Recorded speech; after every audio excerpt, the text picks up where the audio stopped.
Señor mi Dios, al abrir los ojos esta mañana, quiero agradecerte por el regalo de la vida y por tu amor que nunca falla. Sé que cada nuevo día es una oportunidad para recomenzar, para aprender y para caminar más cerca de ti. Entrego en tus manos mis planes, mis preocupaciones y todo lo que enfrentaré hoy. Guía mis pasos. Dame discernimiento en mis decisiones y llena mi corazón con tu paz.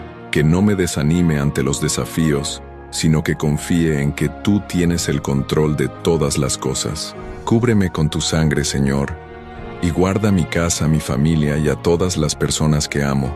Líbranos de todo mal, de todo peligro y de todo lo que pueda alejarnos de tu presencia, que podamos caminar firmes en la fe, seguros de que tu protección nos acompaña, que mi vida hoy refleje tu gracia, que yo sea un instrumento de paz, bondad y amor donde quiera que vaya, que mis palabras y acciones honren tu nombre. Amén.